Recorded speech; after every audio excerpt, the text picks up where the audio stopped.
Peace and blessings of God be on you.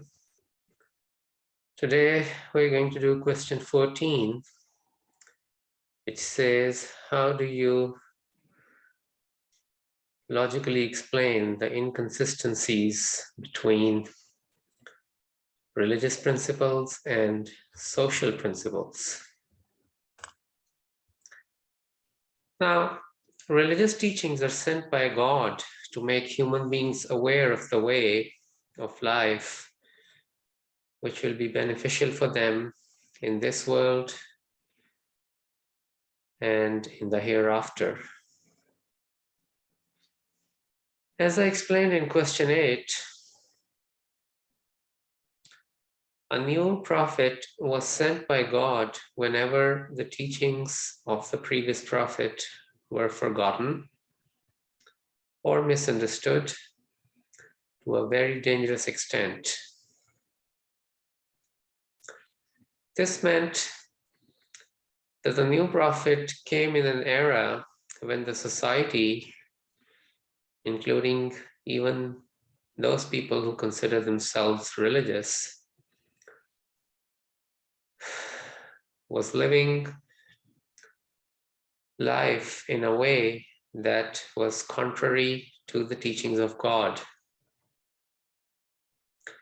So whether the people consider themselves religious or they don't consider themselves religious, they are living a life which is contrary to the teachings of God whenever a prophet of God arrives.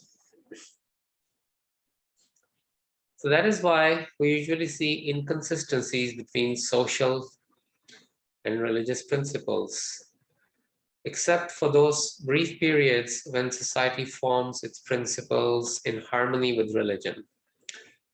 And those brief periods are usually the ones during the lifetime of the prophet or sometime afterwards.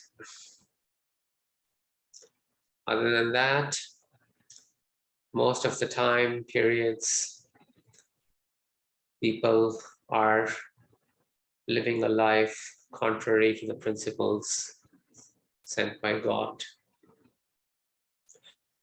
To sum up, social principles are created by man, while religious principles are created by God. So they must differ unless man decides to submit his will to the will of God, which is usually not the case. This is very easily understood if we look at what is going on in the world today, particularly in the Western countries. Most people in these countries want to lead their lives according to their own desires without trying to find out the code of life that is presented to us by God. And when I say the code of life that's presented to us by God, it's usually different from the code of life that is presented to people by their religious leaders. Because, like we have discussed before, most of the religions that we find today are not in their original form. So it is our duty to find what was really presented by God and then try to submit our will to that.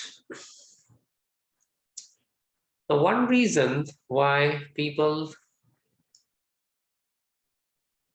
don't care about what God said and just want to go their own way is that usually when they are going their own way, they are going on a downward path. And a downward path always seems the easiest one while you're walking on it. So people take this road just because of its ease and forget that they are actually going downwards. So this ends question number 14. Next time we will do question number 15. It says, how will you logically prove that it is better for mankind to submit to religious teachings than to follow their own desires if the two are in conflict? God bless you.